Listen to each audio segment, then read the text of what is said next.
Hey y'all, good morning. We're going to be doing something a little bit different with our review today as we are talking about two books. The completed duology for The Darkening. I haven't seen as much about this here, so I'm going to talk about it because it deserves some love and I greatly enjoyed it and highly recommend other people to check it out too. If this is your first video here, hi, I'm Morgan. I hope that you enjoy this take and we'll go check out the book in some of my other videos. Starting off with The Darkening and introducing you to the world, it is just this city.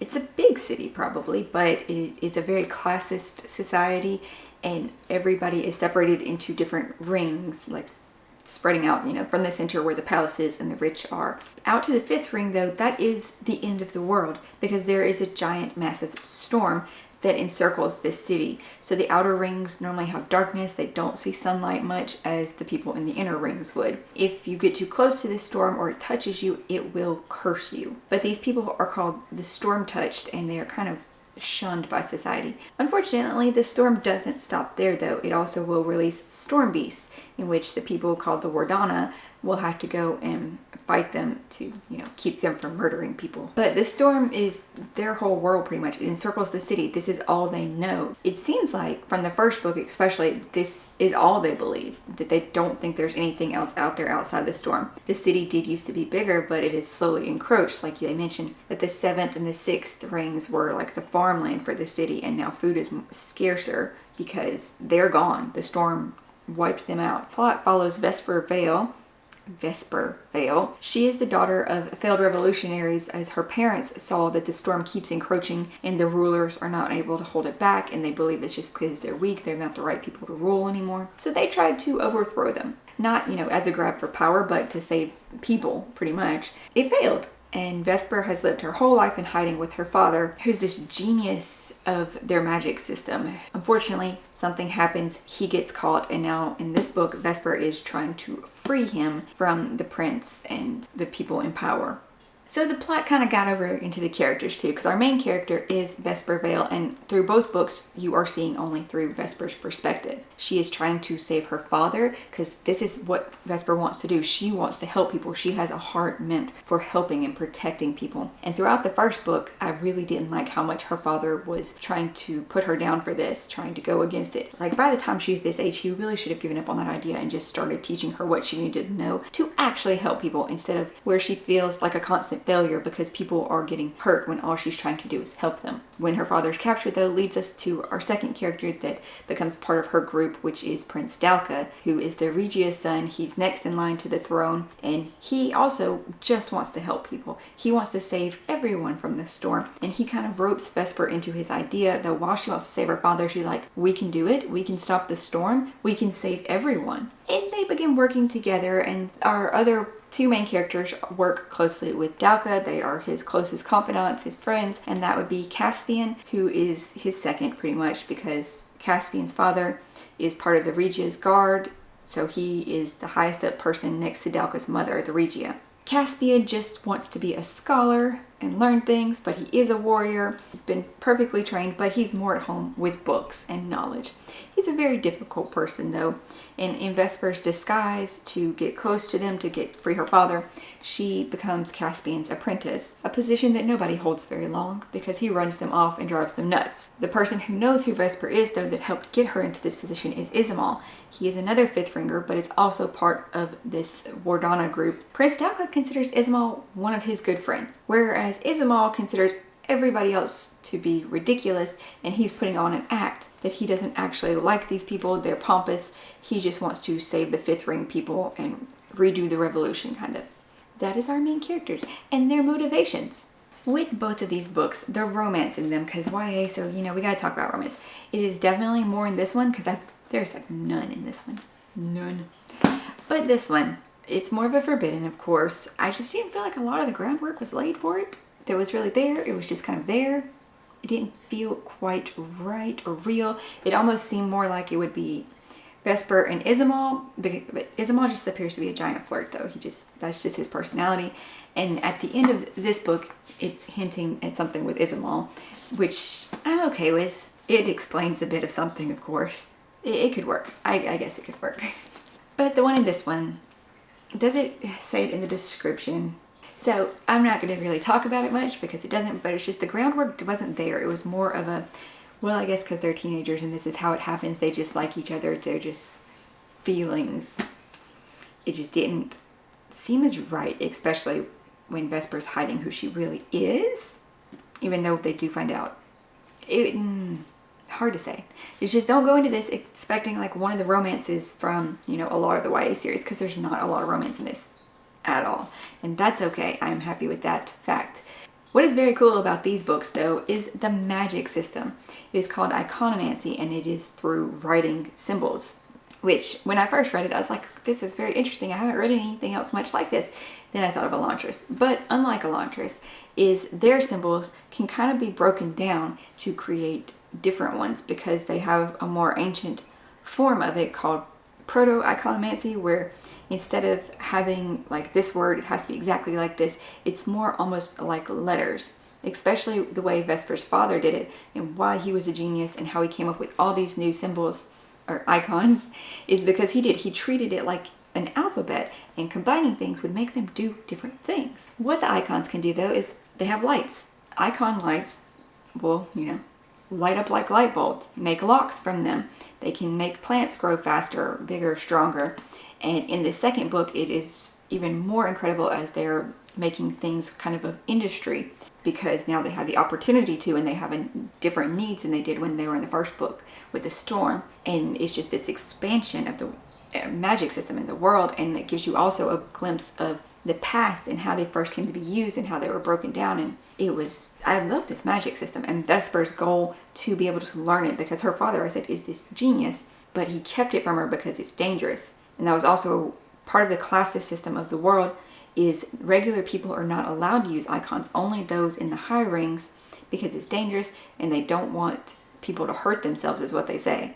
The way the first book ended though, it was a little odd. Like you would think that there should be checks and balances if you're not a god king yet, to where things couldn't have happened like this, but it leaves you off on a large kind of cliffhanger to where I was not sure how book 2 exactly would pick up. But where we picked up in this one, I was like, okay, maybe we will have a different POV a little bit because of what had happened to Vesper at the end of the first one.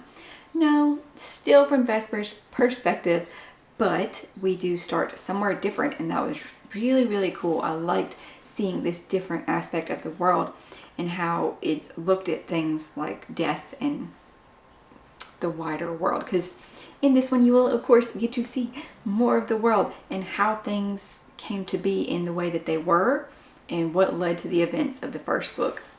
And I think it was really well done, and how it explained what happens after you save the world isn't always happily ever after, which, I mean, of course, with the cliffhanger of that one, you kind of knew it wasn't exactly happily ever after for our main character. But so you saved a world and everything should be wonderful for the people, right? No. I really enjoyed the aspect of how just because you have stopped one thing that was hurting the world does not mean that everything is better. And the way this looked at that.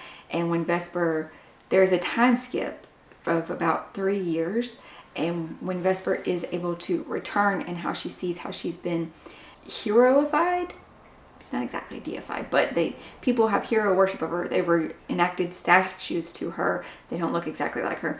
They've told her story romanticized more, and Vesper is just feeling like an imposter pretty much through this entire book. She wants to live up to what people want from her, but she keeps having issues completing that, and then she feels worse and more like an imposter. You start this book off with such confidence on Vesper's part, like she feels confident in her abilities, she feels confident in who she is, and then it just crumbles.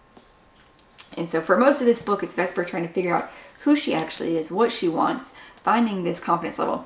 It's only slightly annoying though, because her is trying to take on the mantle of everything is what Prince Dalko went through in this book. Like, he had to learn that he was not, like, he didn't have to do everything by himself. Vesper was going through the same thing in this book, and that was a bit irritating. It was. The end of the book though. The end of the book, especially when I was on audio and it's just like 17 minutes left, and I'm like, what? How is that? We aren't there yet. Nothing has been wrapped up. Nothing has even seemed like they've found a way to end it.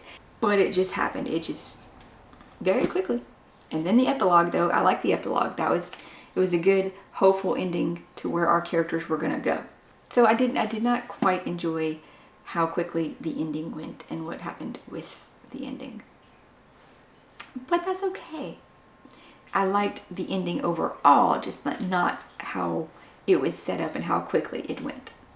And it's definitely something that could be explored more, which I know this is just a duology, but it's something that could be like looked at how this affects the world more.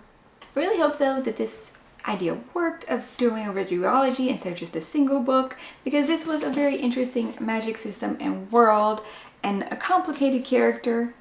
Maybe complicated is not the right word. I'm not a character reader, so it's hard to say with that one. But I hope I did not ramble, that I was concise enough. I didn't want this video to be long. I don't know, I feel like, I didn't do it great. I said I would do it in this video, so let's go ahead and announce the Christmas giveaway. I was thinking about it this morning though. I was like, maybe it is too early. Maybe I should wait till the December TBR, but I was like, no. Let's give them exactly 2 weeks, and that way I will have time to mail it to wherever it's going and it will still arrive to you before Christmas. Before we get to the giveaway part, if you would just like to comment on the book review itself, because I'd love to know if any of you have read the review, what you thought of it, read the book, and what you thought of it. I think both of them ended up being 4 stars for me. Yes, I don't think the Darkening was above 4 stars. Was it 3.5? I don't know. But if you just want to comment down below about that or suggest any other book that you would like me to review specifically, that's fine. We will do a keyword this time so I know whether or not you're entering into the giveaway. And so now we get to the giveaway part. The big Christmas box giveaway full of bookish goodies like bookends, a reading journal, a reading light, tabbing supplies, and a book of the winner's choice will be going on from now until December 10th, and then I will announce the winners in the next week's video. That way I can send it to you. So, 2 rules for entry is you must be able to give me your address because it is a physical box. You must be subscribed to the channel. And in your comment down below for entry, you have to put Rudolph. That way I know you're actually entering that. And you can put your Instagram handle or however would be best way to contact you if you're the winner. Or, well, I'll say it in the video, but to know that you're the real winner contacting me, that makes it easier. Ways to enter is, of course, like I said, comment down below with Rudolph as the keyword. Extra entries if you are following me on Instagram and you can comment on a picture I will put up on there. You can share it to your stories to get another entry. And also if you want to comment friends' names on that to get an extra entry as well. I've seen other people doing that. We could do that too. As I said, the entry point will be from now until December 10th, and then I will announce the winner. That way I can get your address hopefully in enough time to get it to you before Christmas. Because of that too, I think we will have to do this one as strictly a US based, or maybe US and Canada.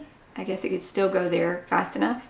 The Christmas giveaway is a holiday giveaway for everybody, no matter what holiday it is you celebrate. New subscribers, old, I just would like to bring some bookish joy to you this season. And thank you all for supporting the channel and being here. And I really hope that you did enjoy the review for these and that you'll go check it out. Both of them. All your thoughts though. Anything you want to comment down below if you're entering or not entering, just let me know with the word Rudolph, and books you would like me to review, or, you know, constructive criticism about how awful I am in the videos. That's fine too. I'm okay with that, you know.